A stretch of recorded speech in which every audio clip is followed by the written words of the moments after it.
Ender's Game is a 2013 blockbuster hit smash movie. Ender's Game is a 1985 science fiction classic now already, maybe, by Orson Scott Card, but you probably already know that. The book, and on a lesser sense, the series has grown in popularity over the last decade or so. There's a reason why I'm beginning this channel by reviewing this book.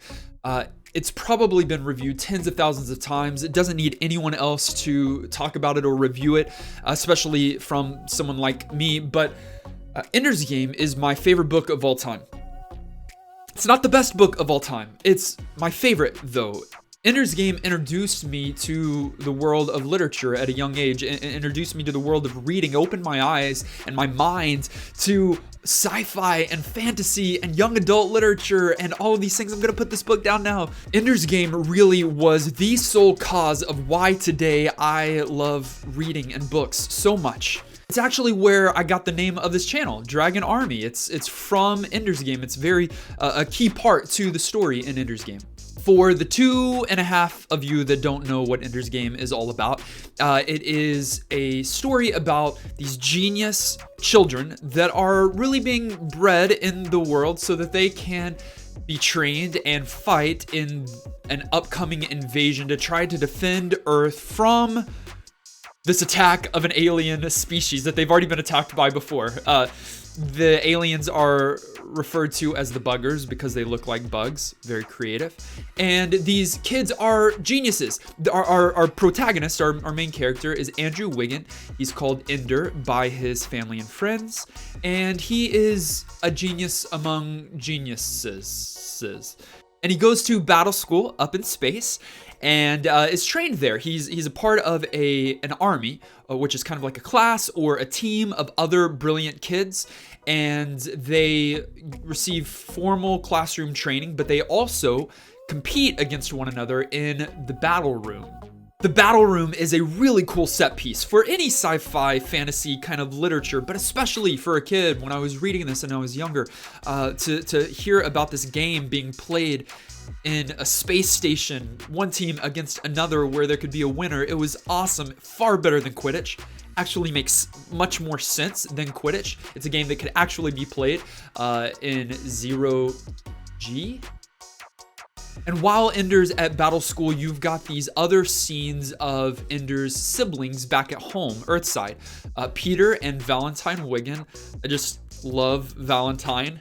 Hate Peter. I don't hate him. I grew to love him later in the series. But in this book, hate Peter, love Valentine. They are brilliant in their own rights. And you get a lot of scenes of them back at home doing things to try to protect future Earth. And when I was a kid, I didn't like these sections because it took me away from what Ender was doing at battle school.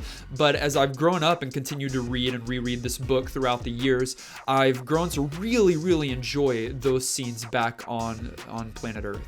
Ender starts as a really young kid. I think he's maybe 6 at the beginning of the book. And in the course of the story here in Ender's Game, he might age a year or 2, but he's still very young. And these kids around him are very young. So you've got at battle school, you've got the typical drama that kids and young teenagers are being involved in, but kind of with the background of this impending invasion that is right around the corner. And so you've got this limited time while all the things that are going on at battle school, and they're having to advance Ender quickly to get him to the point where he's trained enough to hopefully eventually be able to lead the military space forces to be able to defend humanity.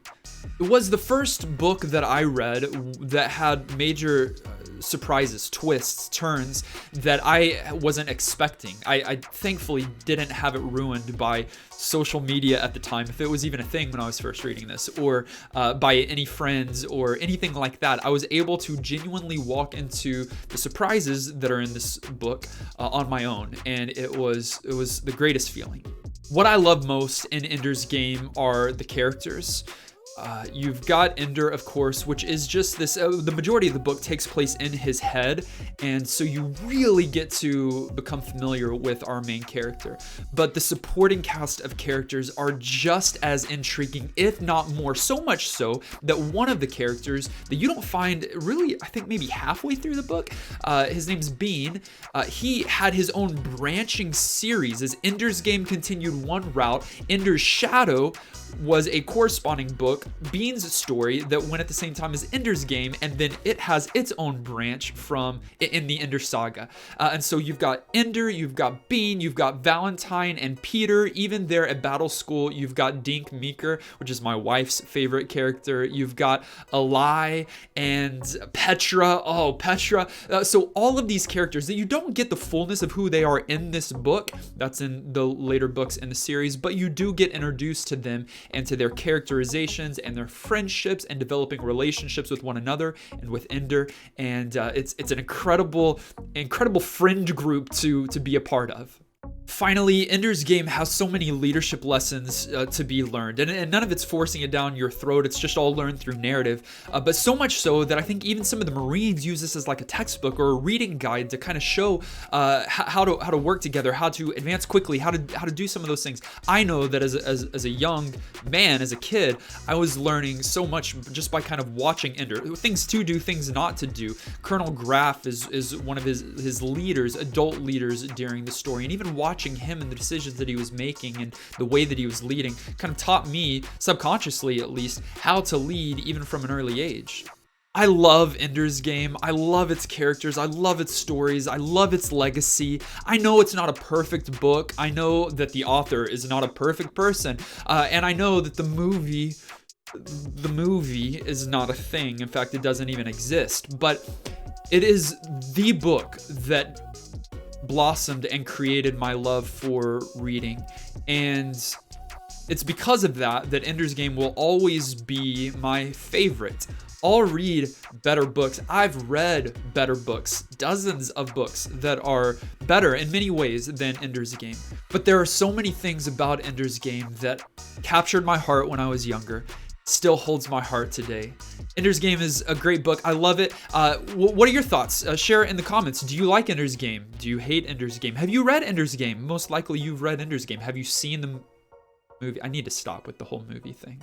Leave a comment down below and then give a thumbs up to this video. You can give a thumbs down, I guess, if you want. I don't want you to. Just because we have differing opinions doesn't mean that this is bad content. So if you like what you see here, hit the thumbs up. Join the Dragon Army by subscribing. And then if you care, share this video with a friend. Thank you for watching.